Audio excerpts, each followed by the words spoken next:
Conversa agora sobre esse tema com a médica ginecologista Milene Lavado. Tudo bem? Boa tarde, seja muito bem-vinda. Boa tarde, Flávia, obrigada pelo convite. Quando a gente fala de método contraceptivo, o que a gente tem que levar em consideração na hora de escolher qual utilizar?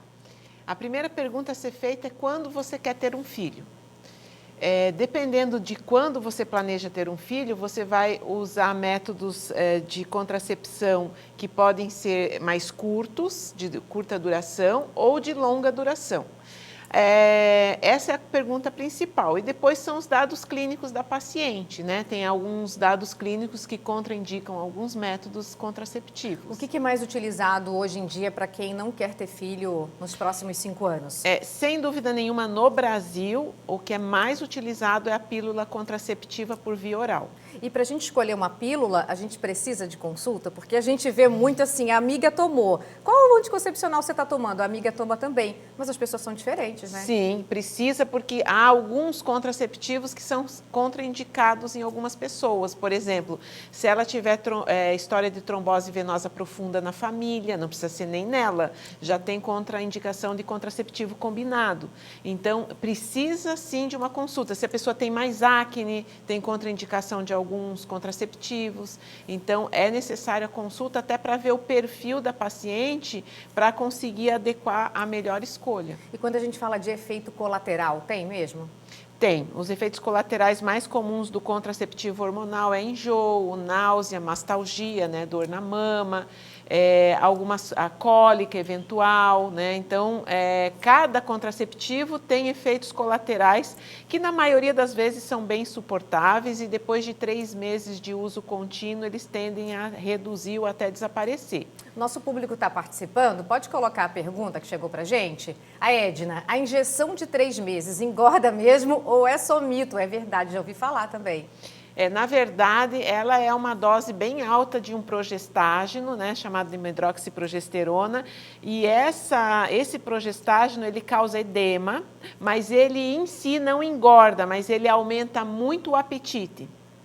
Então uma coisa puxa a outra. Você acaba consumindo mais calorias, tem edema e isso acaba causando de você engordar, né? Existem outras também contraindicações desse método, né? E é muito comum as pessoas que têm sobrepeso ganharem peso. A gente não vê tanto o ganho de peso em pacientes que já são obesas, mas quem tem um sobrepeso, a tendência é ganhar peso. E quando a gente fala de métodos contraceptivos, o que existe? Dá para a gente citar?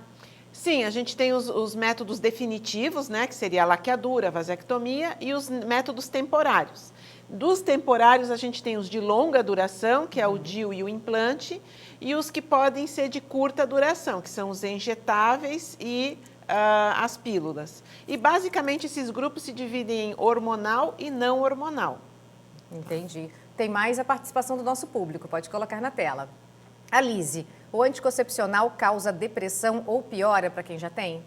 Alguns contraceptivos, alguns tipos de hormônio podem sim reduzir, principalmente quando a pílula é monocombinada, ela só tem progestágeno. Ela pode causar depressão, sonolência, perda de libido. Então, existe sim, por isso que é importante a consulta com o ginecologista, para você escolher aquele que não vai te dar um efeito colateral que é evitável e não é desejável em você, né? E existem métodos assim mais específicos para cada fase da vida ou não? Sim, a própria Organização Mundial de Saúde preconiza que adolescentes devem usar métodos de longa duração.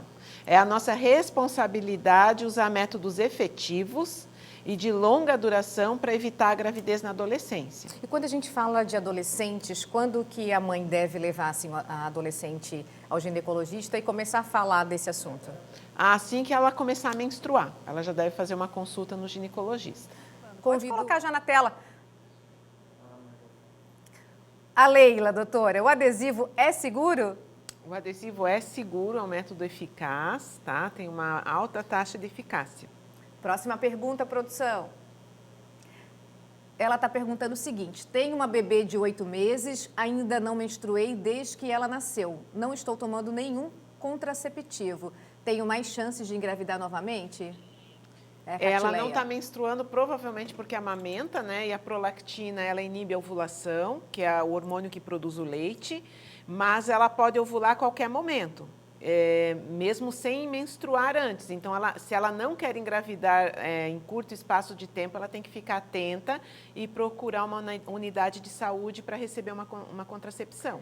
Depois que a mulher tem o bebê, depois de quanto tempo já pode? Isso varia muito, mas em torno de 30 a 60 dias ela já pode voltar a ovular.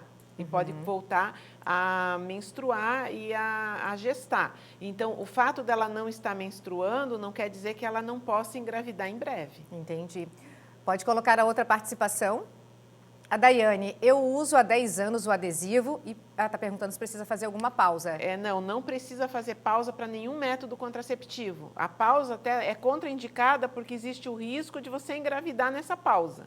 Então, não. Se você está bem adaptada, se você gosta do método, continue com ele. Antigamente falavam que fazia mal tomar o anticoncepcional muito tempo. Isso é mito, doutora? É mito, é mito. Pode colocar a próxima pergunta. Aleia, tive um AVC. Segundo o médico, foi por conta do anticoncepcional. Pode ter sido. Se você tem história de trombose na família, AVC na família, e você tomou um anticoncepcional combinado, você pode ter uma trombofilia familiar que propiciou esse AVC. Então, contracepção hormonal para você está totalmente contraindicado. Você tem que procurar outros métodos com o seu ginecologista. Próxima pergunta. A Luciane, gostaria de saber qual método é mais indicado para quem é lactante, para quem está amamentando, né? É o que eu falei no começo do programa. A grande pergunta é, quando você quer engravidar de novo? Se o teu intuito é engravidar logo de novo, em 1 ano ou 6 meses, você poderia usar uma pílula só de desogestrel, que não vai influenciar na tua amamentação. Agora, se o teu desejo é engravidar daqui a 4 ou 5 anos, aí está indicado o método de contracepção de longa duração, que seria ou o DIU ou o implante. Entendi. Pode colocar, produção. Monique, qual o melhor DIU, de cobre ou Mirena? E qual que é a diferença? O DIU de cobre, ele é não hormonal, o Mirena é um DIU hormonal com levonorgestrel, né? Então, vai depender do teu ciclo menstrual. Se você tem muita menstruação, se você tem muita dor durante a menstruação, muita cólica, se você tem histórico de endometriose, o indicado é o DIU Mirena. Se você teve episódio de trombose anterior, se você tem uma menstruação curta, se você não deseja um método hormonal, aí o indicado é o DIU de cobre. Então, é necessário fazer uma consulta com o ginecologista para ver os prós e os contras dos 2 métodos e você escolher o que é melhor para você. Próxima pergunta. A Sheila, o DIU engorda? Quais os efeitos tem no corpo? Nenhum DIU engorda, tá? Nem o hormonal, nem o não hormonal. Eles não têm um efeito corporal, porque eles estão restritos à sua ação no útero. Então, eles, de via de regra, eles não afetam o teu metabolismo, inclusive com o DIU você continua ovulando muitas vezes. Então, o DIU não engorda. Talvez tenha um outro componente aí de ansiedade, de alguma coisa que está fazendo você comer mais sem perceber isso. Obrigada pela participação, Obrigada. Amei a nossa conversa e pelo jeito o pessoal de Casa Amor também, porque teve várias participações e a gente te convida para voltar outro dia. Tá bom, querida. Obrigada. Uma boa tarde a todos. Boa